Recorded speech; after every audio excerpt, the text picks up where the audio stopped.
What's up, everybody? I'm Tamal. This is Hallie.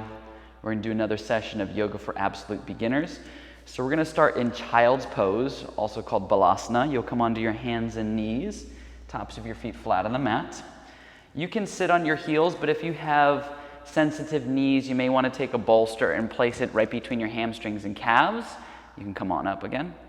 Or you can take the bolster and place it directly underneath the kneecaps if you have very sensitive patellas. And then you'll extend your arms forward, or arms down by your ribs. Let your forehead rest to the floor. If you feel like it's very straining for your neck to have your head hanging down to the earth, you can always bring the earth to your head. And what that means is you can fold up a towel, place it underneath your forehead, take a block underneath your forehead. Anything to help elevate your cranium will be useful. You'll notice that whenever our head rests on anything, it creates this deeply restorative effect in our whole body. That's why when we're sleeping, we have to put our head on a pillow, or if we're sitting on an airplane, we can't just let our head float and do that bob thing that we do when we're nodding out. We have to try to rest it on something, because we're meant to have that feeling of comfort, that feeling of being at ease. It's very nurturing. So what we're doing in this restorative posture is bringing awareness to our breathing, noticing our inhales and our exhales. And as we start to become conscious of the inflation of the lungs and deflation, we search for a pattern. So the breath isn't sporadic or erratic, but it bears a lot of consistency, a lot of substance, quality to it. The more fluid our breathing is, the more graceful the whole practice will be, making every action mindful. And you'll notice as we kind of settle into the breath, the body settles into the pose. We feel less tension in the knees, a mild lengthening across the quadriceps, a gentle tugging and lengthening in the lower back, a softening in the shoulders, a heaviness in our head, and this deep quality in our thought process. We'll take a big inhale through the nose. Hold your breath at the top. Out of the mouth. Again, inhale deeply through the nose, holding at the peak. Let it go. Go back to breathing through the nose. Make your breath sound like you're fogging a mirror with your mouth shut. Finding the audible ujjayi. From here, let's extend your arms forward. Spread your hands nice and wide on the mat, so you're stretching the fingers and the webbing between the fingers. Sink the tailbone away from the arms, get some length, get some space. Let's come onto all fours of your hands and your knees. So wrists into the shoulders, knees into the hips. You can move the bolster if it's irritating you, or if it still feels comfortable, you can keep it. If you have a large book or a block handy, that is important. You're going to take the book or the block and you're going to wedge it between your thumbs and index fingers. And then you want to press your index fingers into the block and your thumbs into the block. Then we start wrapping the forearms, the radius and ulna in, and then we take the upper part of your arm, the humerus, and wrap that back. Belly goes in, tailbone scoops gently towards the knees, or the space between the knees.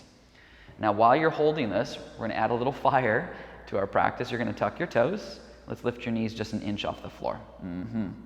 So it's as if we could slip a piece of paper underneath those knees.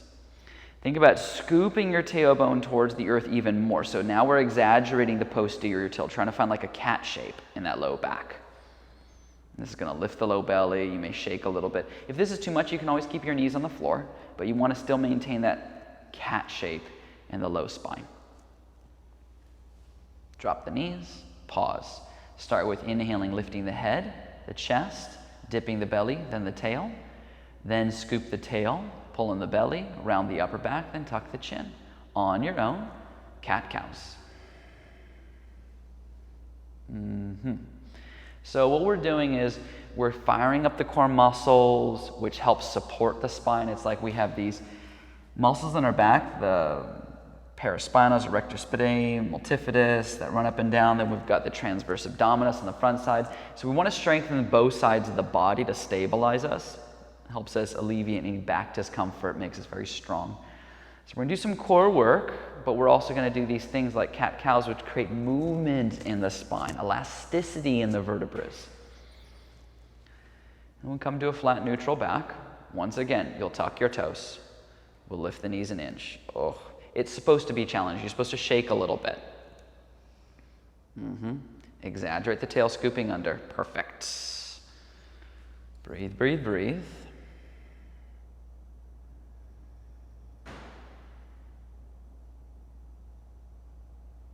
Lower the knees down.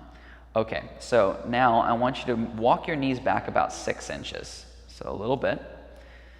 Now I want you to walk your hands forward, even if they go off the front edge of your mat. And I want you to keep framing that block with your thumbs and index fingers. Now dip your chest towards the floor. Your butt may move back just a little bit.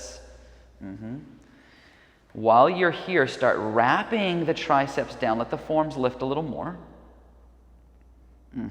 As your triceps are wrapping down, you're going to widen out the space between your shoulder blades, the scapulas. As your torso is kind of hanging towards the earth, you're going to feel this lengthening through your armpits, all the way into the pectoralis muscles. That should stretch out the front side of the torso. It's called puppy dog or half downward facing dog. The shin bones are still gluing towards the floor. Perfect.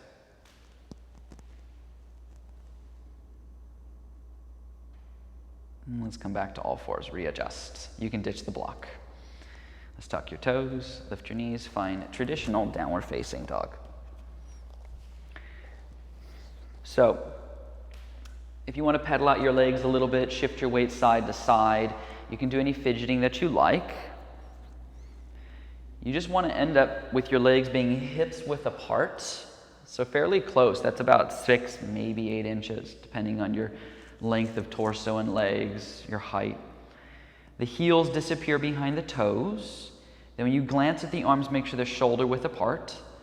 The fingers should point forward unless you have hypermobile arms, a carrying angle.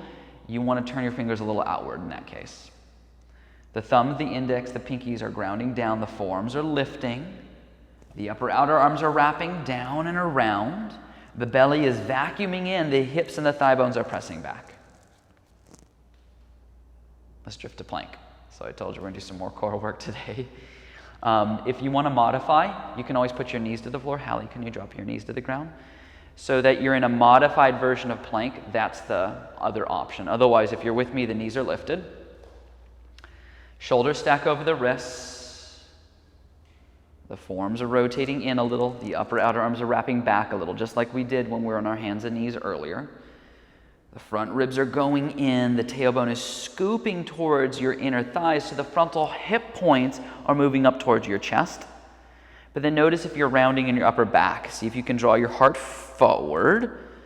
If your legs are collapsing, keep pressing your thigh bones up into the hamstrings. We've got a couple more breaths here. It's okay if you're shaking. We're building strength. Take a big inhale. And then exhale, downward facing dog. Hips go up and back. Got another round coming, but this one's going to be different. Let's drift to plank. Let's go to your forearms. Again, you can always put your knees to the floor for the transition, or if you want to hang out there through the whole time, you can. Here comes the book or the block wedged right between the thumbs and the index fingers. What this does is it prevents your hands from slipping in and your elbows flaring out and creating an unnecessary internal rotation of the upper arm bone. We're always looking for structure. Structure means benefits from the pose. We're getting something out of it, and it also prevents injury. So the inner wrist, which wants to bubble up, has to stamp down. The triceps are wrapping back. The belly is going in. The tailbone is scooping towards the inner thighs. The heart is drawing forward.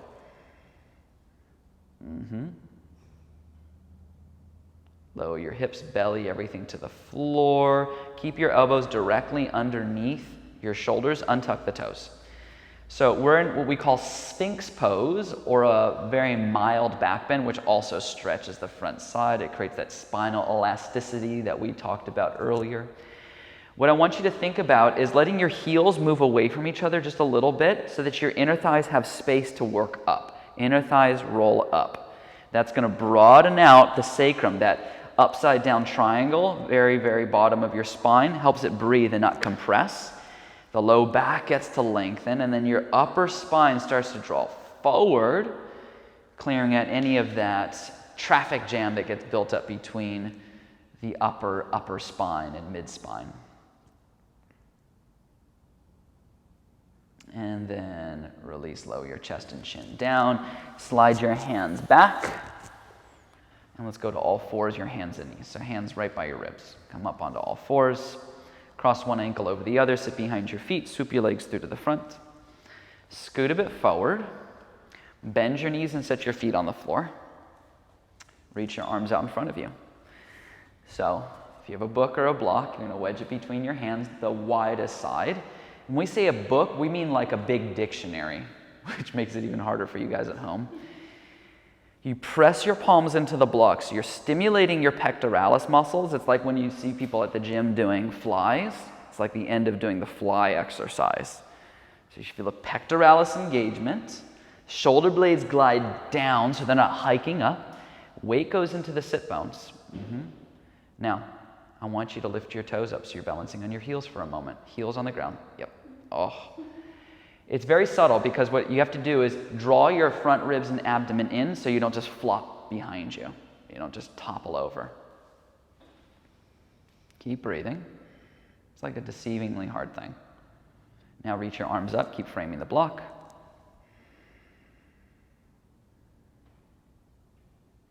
And then you give me the block. You can release. So you're going to keep your knees bent, feet on the floor. I want you to grab the underside of your legs. Underside of the knees and hamstrings. Use that to draw your chest forward. Weight goes in the sit bones. Now lift one foot up the level of your knees. You could either stay there, or you can try lifting the other foot up as well. If you only have one foot lifted, you're going to need to switch to the other side in about 20-30 seconds, so you're balancing it all out. Otherwise, you're using your hands to help keep the support of the chest lifted. You want your inner thighs rolling down, so you should notice if your big toes are touching, your heels are separating a little bit. That means you're doing it right. Those of you who are looking for an extra challenge, you can let go of your hamstrings and reach your arms forward, but not necessary if you don't want to. This is called boat pose or Navasana. If you want to get really frisky, you can extend your right leg up, and then maybe the left leg up. Oh. Hamstrings are tight, right? Set the feet down. Scoot forward, let's lay on your back. All kinds of core work today. Bend your knees, set your feet on the floor. Take your book or block, skinniest side, right between the inner thighs, squeeze it. Hands cupped behind the head, elbows are wide. Take a big inhale, and as you exhale, crunch, but leave with your forehead straight up, and at the last second, do a little round. Back and forth on your own. We want to link the crunch with the breath. So it's not just reps, reps, reps. You're trying to always find the integration of breath and movement, breath and movement. And that's what makes it yoga abs and not just regular abs.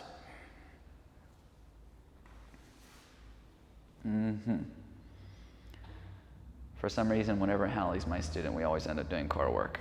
She just subconsciously must really love abdominal work. So you can keep doing your crunches. If you want extra, keep the block wedged and point your right leg forward.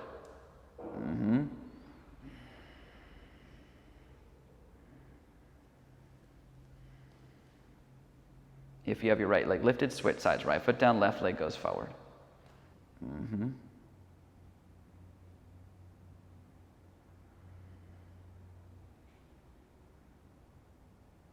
Keep doing your crunches. Set your left foot down.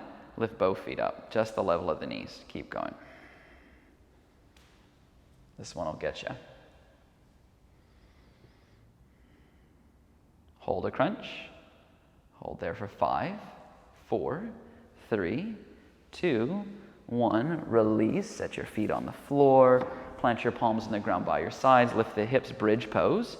So you can either glue the palms into the floor, but I like to rest the pinky finger sides of my hands on the earth and karate chop the outer edge of the hands, wrists, and forearms into the floor. Toes should point forward or a little inward. Inner thighs roll down, tailbone scoops towards your knees. And we breathe.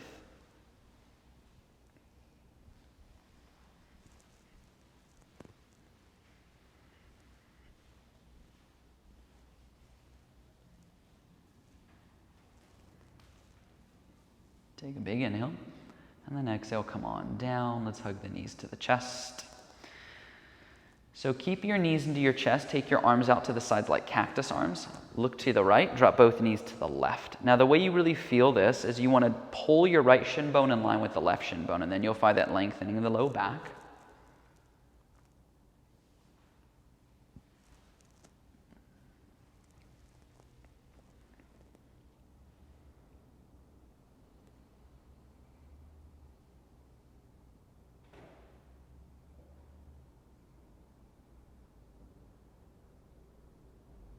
And then switch sides. Drop your knees to the right, look to the left.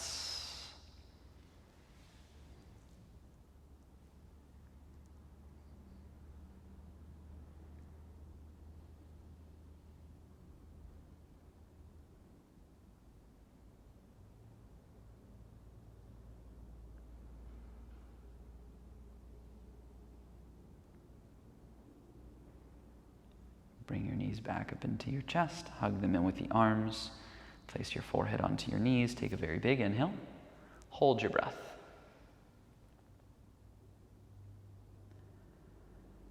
Out of your mouth. Let it go. Sprawl your legs open. Extend your arms by your sides. Shavasana is the resting pose at the end of every yoga class where we just kind of unplug. Let the dust settle so that we can recoup any lost energy with the hopes that we'll walk off our mat feeling revitalized, refreshed, renewed. A better vehicle for service.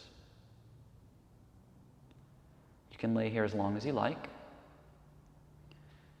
As far as I'm concerned, I'm going to sign off. I suggest hanging here for another 2 or 3 minutes. I'm Tamal Dodge. This was another session of Yoga for Absolute Beginners. I'll see you guys again soon. Namaste.